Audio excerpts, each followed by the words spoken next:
वृत्त कला वृत्तर व्यासार्ध वृत्तर व्यास वृत्तर परिधि वृत्तर केमती तार वृत्त खंड बाहर कराउछि अर्धवृत्त का कहछि वृत्त विषय में जानिबा।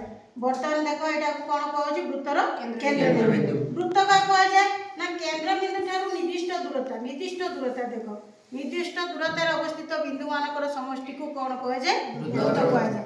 बुझीगला वृत्त। बर्तमान एटा रहला केंद्र बिंदु निर्दिष्ट दूरता को कौन कह जाए वृत्तर व्यासार्ध कह जाए। तेणु व्यासार्ध को रेडियस कह जाए आर ताको चिन्हित। बर्तमान एटा को कौन कह जिवो कहलो व्यास डायमीटर बा डी द्वारा ताको सूचित होय।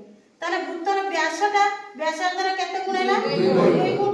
तेणु एटा आर हेने एटा हे जिवो कोन 2r बुझीगला। ताने वृत्तर व्यास व्यासार्ध जानले।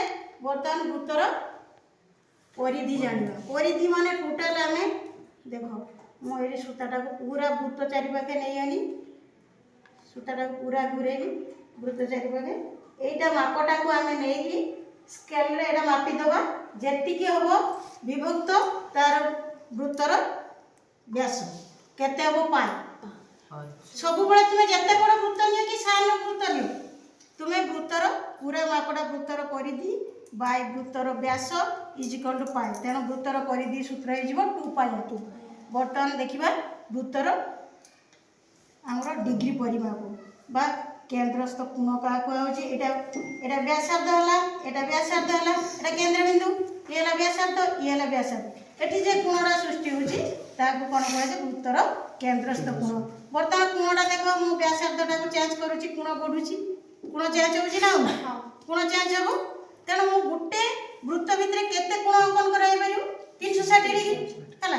बर्तमान मु एटा के कोण सूक्ष्म कोण करछि ना स्थूल कोण करछि सूक्ष्म कोण करछि बुझियला।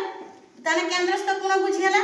बर्तमान देखो वृत्तर जिया करिबा एटा होछि वृत्तर जिया व्यास भिन्न आ समस्त को कोण कहउछि जिया जे केंद्र बिंदु देई जीवो सेला व्यास एटा हला वृत्तर जिया या कोण कहउछि जिया बुझि कहउछि।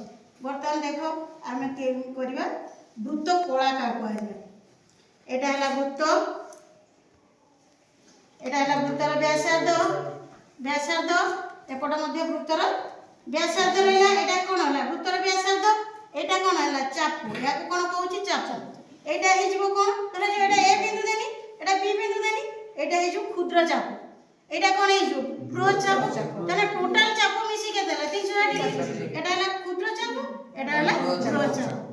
ताने वृत्त कला केमती गठन होछि एटा हला व्यासार्ध एटा उडे व्यासार्ध ए व्यासार्धर दैर्घ्य जा ए व्यासार्ध दैर्घ्य से ताने एटा आर ने एटा आर ताने 2r वृत्तर चाप को l बोली कहउछि। ताने वृत्त कलार परिसीमा कोन कहउछि 2r + l ताने एटा r 2r एटा हला चापटा l। तेणु वृत्त कलार परिसीमा हला 2r + l। वृत्त कला बुझि पालो। वर्तमान देखिबा वृत्त खंड का कह जाय देखो। वर्तमान देखो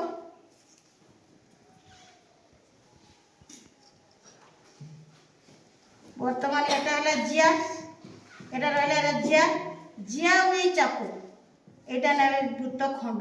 वर्तमान ए बिंदु एटा बी बिंदु जदि हुए ताने ए बी एक्स ए एटा हे जो क्षुद्र वृत्त खंड ए बी एक्स ए एटा कोन हे जो क्षुद्र वृत्त। एटा जदि y बिंदु हुए ताने ए बी वाई ए एटा हला बृहत वृत्त खंड हैला।